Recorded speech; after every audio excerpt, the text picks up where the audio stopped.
Am I the a-hole for just deciding not to travel because my wife made reservations for Disney again? My wife Jess and I have been married for the past 13 years. We're both 39. After experiencing financial hardship throughout our 20s and early 30s, Jess and I are now fortunate enough to have the means to travel once or twice a year. The only problem is that Jess literally only wants to go to Disney World. We have been to Disney 9 times now, and every vacation we have ever taken together was to go there, including our honeymoon. So we go, we eat the Mickey Mouse ice cream, we wear the mouse ears, we stay in the official hotels, we see the characters, we ride the rides, we take the pictures in front of Cinderella's castle, and we come home. Every trip. I'm honestly beyond sick of Disney, and I never really liked going in the first place. Jess knows this, but she has no concept of travel beyond Disney. We're currently planning a trip for April, and Jess, as usual, said that we can just go to Disney. I explained that it sounds fun, but hey, why don't we go somewhere like Hawaii this time? Jess was confused. She asked why we would go to Hawaii. I responded that we could enjoy the spas and go to the beach. Jess mumbled a half-hearted answer and walked away. A few days later, she approached me, saying that she made hotel reservations for Hawaii. At first, I was excited because although she did so without consulting me, it seemed like she was really listening. But then when she showed me the hotel she booked, I found she had made reservations for Aulani, the Disney resort in Hawaii. Frustrated, I told her that I'm honestly tired of Disney, and that I just want to have a different experience this time. She told me that she was compromising with me, and that I should be appreciated for the time she spent. I asked her if she was willing to consider anything other than Disney for our trip, and she said no. At this point, I said that I wasn't going. Now she's furious. She canceled the reservation she made, and now she's looking for a friend to go to Disney World with again without me. Was I the asshole here for not trying to accommodate her request? AITAH has no consensus bot, OOP received the majority of NTAs and few others. Top comments. Commenter 1, how the fuck did this go on for 9 trips without you saying something? I'd have gone mad after going a second time. Commenter 2, FFS, does she realize there's a whole non-Disney world out there? And it's much less expensive with shorter lines? Commenter 3, however, you should also consider being more truthful with your wife. If you can't even be truthful to your wife, who can you be truthful with? It obviously did not sound fun at all to you, so just be clear on that. In fact, the second time she booked the Disney trip you should have been honest with her and suggested something else. Commenter 4, at 39, it might be time to consider broadening her horizons and embracing more of what the world has to offer. Life is too short to be spent solely between home and Disney when there's so much out there waiting to be explored. About a week ago, I made a post about an argument my wife Jess and I had. The TLDR version of it is Jess loves going to Disney World, and we have gone there for literally every trip during our marriage, which is now at an impressive 9 times. When I asked Jess if we could go somewhere like Hawaii, she suggested Aulani, the Disney resort, and I dismissed the idea immediately. This upset Jess. Update 1. I screwed up. I know most people were giving me the NTA judgment, but Jess actually showed a great deal of openness to my idea. She took initiative by reserving the hotel because she wanted me to be happy. When I said nope, no Disney, she felt that I hadn't put any effort into taking her feelings into consideration. And she was completely right. I hadn't. It was, in a twisted way, my form of revenge for dragging me to Disney World all those times. In the last post, some people commented about how Aulani barely even looks like a Disney resort at all. This is something I should have researched myself before I threw the gauntlet down with Jess. When I looked into it, it looks like a run-of-the-mill Hawaiian resort.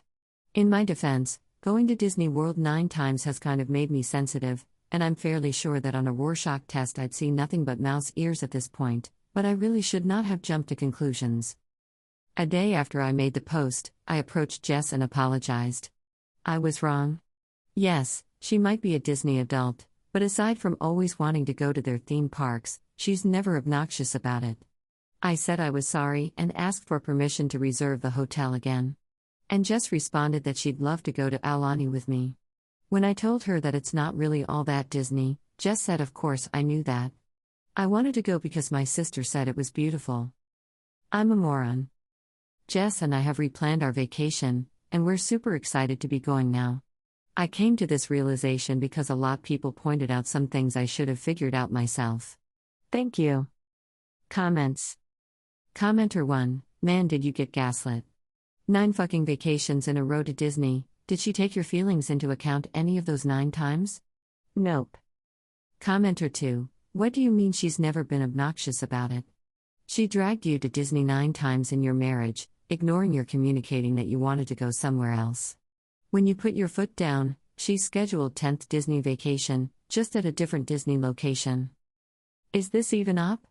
Did she tie you up and gag you with Mickey Mouse ears, typing on your account? Because her behavior is not okay, and a 10th Disney trip when you said no more Disney is zero compromise on her part. Do you need to be extracted? Final update, I decided not to travel because my wife made reservations for Disney again. Hi again everybody. This situation all started because my wife Jess and I had an argument about going to Disney World on vacation again.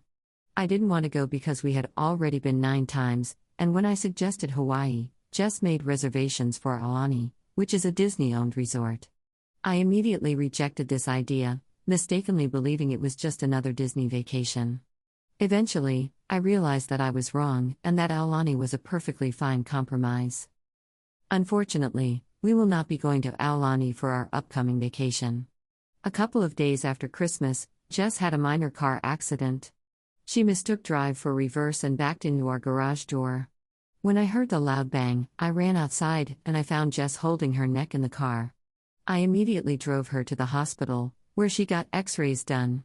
She seemed fine, but the doctor said that based on her symptoms, headache, neck pain, numbness in her fingers, she could have whiplash. Jess and I figured that she would be fine in a couple of days, but almost 2 weeks later, she is still complaining about back pain. Yesterday, she approached me, saying that she wasn't confident she could go to Hawaii in a few months. I asked what she wanted to do, and while apologizing profusely, she asked me if we could postpone that trip. I responded that she had absolutely nothing to apologize for. After that, she said that she felt bad about not being able to go to Hawaii, but she might be able to make it to Disney World. While I didn't understand at first, she told me that it has very high accessibility and, in a worst-case scenario, ECV rentals. She doubts that will be necessary, but assured me that we could take it easy there. I know that this isn't the conclusion people here wanted, and it's certainly not what I wanted to do with my next vacation, but Jess's health has to come first here. We've made our reservations. It's not where I want to go, but Jess is super happy right now, and that's what matters most to me. Thank you all for your input. Comments.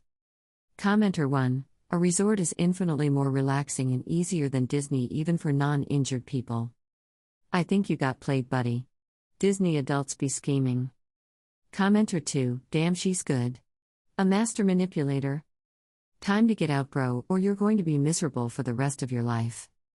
Commenter 3, she literally did that on purpose, Lamau. You keep getting sucked into it and you will always get sucked into it because you have no backbone. Good luck with the rest of your life. Actual final update. If you haven't been following, here's the TLDR of the situation. First, my wife Jess wanted to go to Aulani, the Disney resort, for our upcoming vacation. This was after 9 consecutive trips to Disney World. I eventually agreed to this plan. Then, Jess had a minor car accident in our driveway. She felt she couldn't make it to Hawaii, and therefore we made a compromise where we'd go to Disney World one more time. So, long story short, last week Jess overplayed her hand.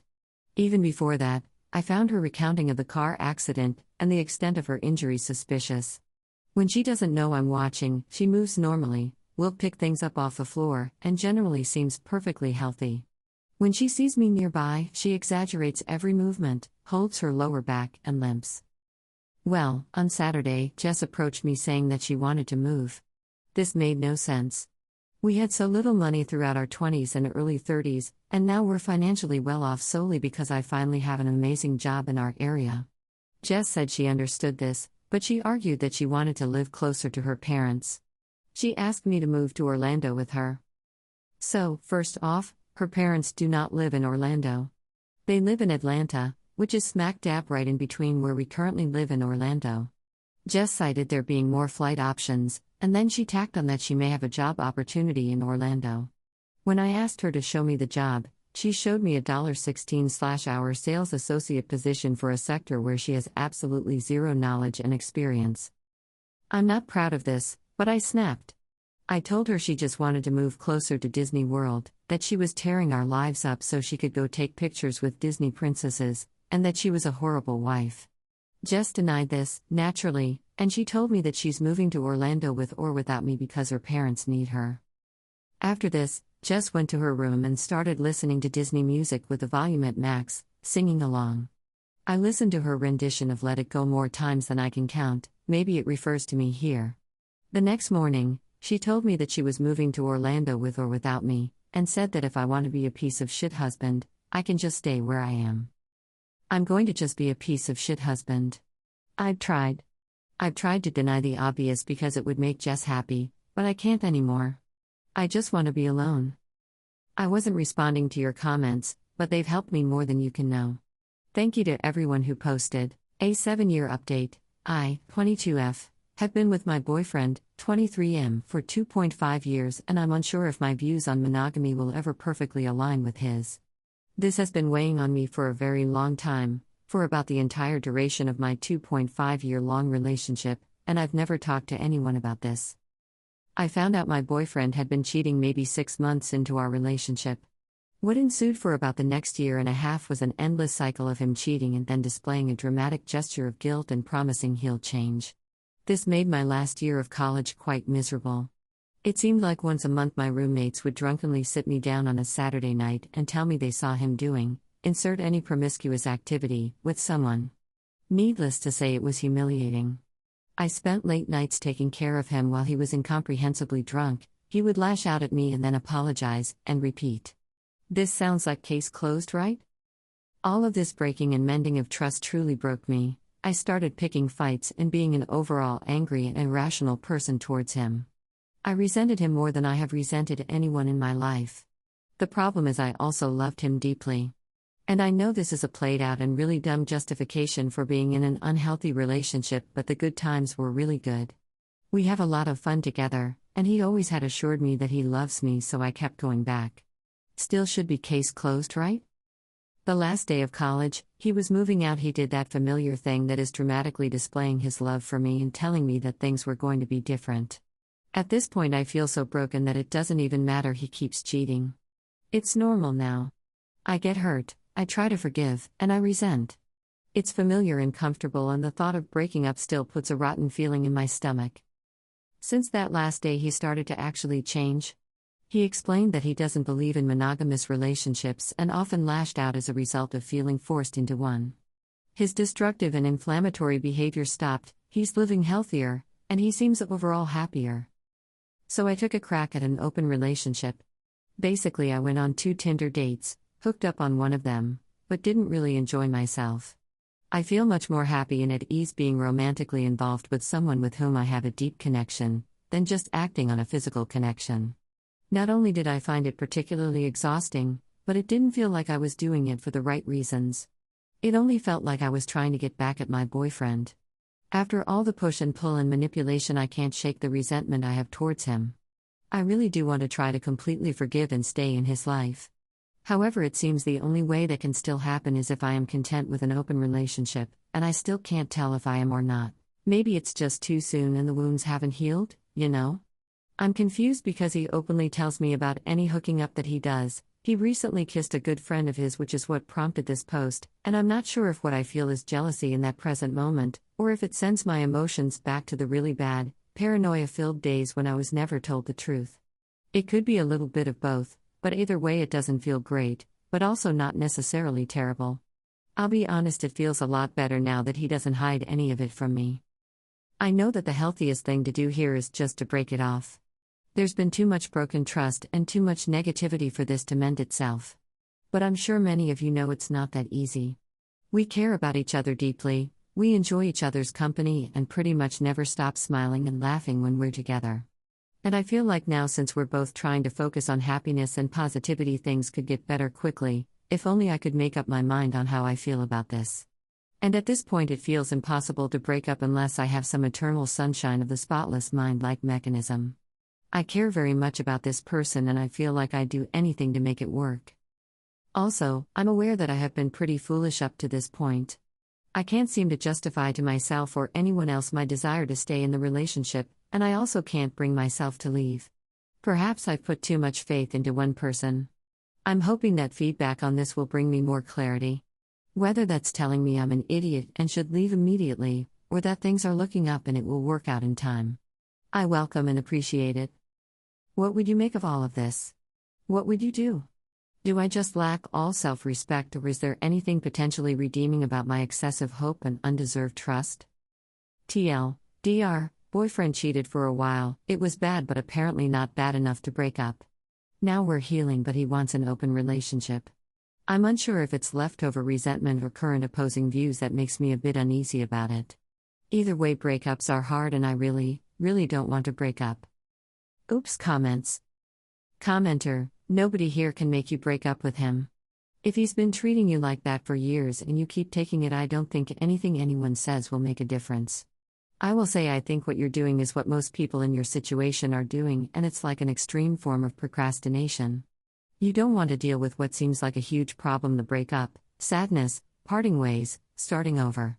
So instead you're putting it off, ignoring it, knowing on some level you are making an even bigger unfixable problem for yourself: a serial cheating BF, constant embarrassment from friends and family, a lifetime of unhappiness. So deal with the breakup now or deal with everything else.